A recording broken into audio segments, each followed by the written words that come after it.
आज हम बात करेंगे कानूनों के खतरनाक और राजनीतिक दुरुपयोग की। हाल ही में अजीत भारती नाम के यूट्यूबर पर कर्नाटक में राहुल गांधी के खिलाफ अफवाह फैलाने के आरोप में केस दर्ज हुआ है। यह कदम कांग्रेस सरकार ने उठाया है। इसी तरह श्याम मीरा सिंह पर असम में केस दर्ज किया गया था, जिसे भाजपा सरकार ने अंजाम दिया था। और अब मशहूर लेखक अरुंधति रॉय पर 14 साल पुराने बयान को लेकर यूएपीए कानून लगाने की बात चल रही है। पीएमएलए कानून तो पहले ही बदनाम हो चुका है, जिसमें किसी के भी बयान लेकर बड़े बड़े लोगों को जेल में डाल दिया जाता है। इन्हीं सब के बीच नई भारतीय न्याय संहिता 15 दिनों में लागू होने जा रहा है। इस नई न्याय संहिता में पुलिस को इतने अधिकार दिए गए हैं कि वे जब चाहे जिसे चाहे मिनटों में गिरफ्तार कर सकते हैं। गिरफ्तारी की प्रक्रिया आयरन क्लैड है और जमानत अगर पुलिस ना चाहे तो एकदम असंभव बना दी गई है। यानी कोर्ट भी पुलिस के सामने बेबस है। आजाद समाज का मूल मंत्र राइट टू फ्रीडम है। इसका मतलब यह है कि सरकार जिसे मन चाहे जेल में बंद नहीं करवा सकती। कानून को उचित कारण और डिफाइनिंग टर्म्स के साथ लागू किया जाना चाहिए। अभियुक्त को पूरा मौका मिलना चाहिए कि वे अपने बचाव में सबूत पेश कर सके। और यह कहा गया है कि 100 गुनहगार छूट जाएं, लेकिन एक निर्दोष को सजा नहीं होनी चाहिए। लेकिन मौजूदा दौर में निचली अदालतें जमानत देना लगभग बंद कर चुकी हैं और हाई कोर्ट और सुप्रीम कोर्ट जमानत पर फैसले दे रही हैं। इंतजार में हवालात या पुलिस कस्टडी में 50-60 दिन गुजारने वाले व्यक्ति को मिली जमानत भी बेकार होती है। यह बिना दोष सिद्धि के सजा है। नई न्याय संहिता में आतंकवाद की परिभाषा में जोड़े गए प्रावधान इतने व्यापक हैं कि मामूली प्रदर्शन, नारेबाजी या धरना भी आतंकवाद के दायरे में आ सकते हैं। अब पुलिस को यह अधिकार है कि अगर वह उचित ना समझे तो केस की सूचना पर रिपोर्ट दर्ज ना करे।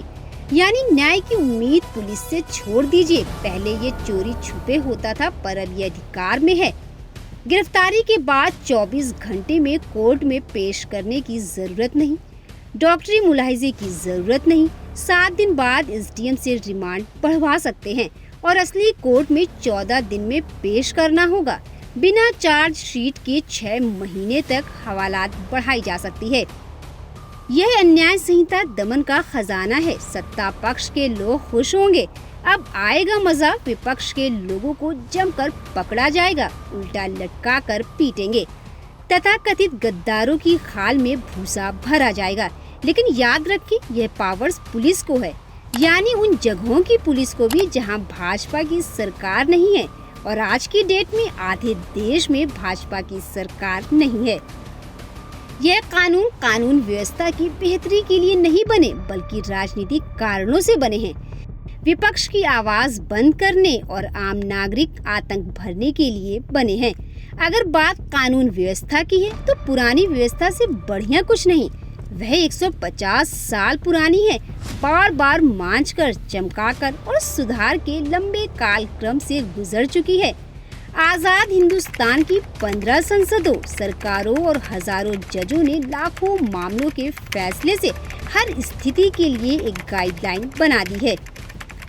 आईपीसी हमारे शरीर में फिट और शरीर कानून में फिट हो चुका है। अब नए चोले को फिर उतना ही समय लगेगा परफेक्ट टेलर फिट होने में। पहले 20 साल तो आम लोगों, वकीलों, कोर्ट्स को इससे जूझते, रास्ते और राहतें खोजते लग जाएंगे। ये बड़ा विभत्स दौर होने वाला है। राजनीतिक कटुता और शुचिता के अभाव में कानूनन बेलगाम पुलिस किसी मुख्यमंत्री या प्रधानमंत्री के नियंत्रण में नहीं रहेगी। यह दोनों तरफ को दबाएगी। यह पुलिस राज व्यवस्था में असंतोष और विद्रोह को जन्म देगा और सरकारों को इसका नतीजा भुगतना पड़ेगा। फाइनली लोकतंत्र को गहरा झटका लगेगा। कानूनों से खिलवाड़ बंद हो। न्याय संहिता का इमीडिएट रिवीजन होना चाहिए। इस विषय पर अपनी राय हमारे साथ साझा करें और चैनल को सब्सक्राइब जरूर करें। शुक्रिया।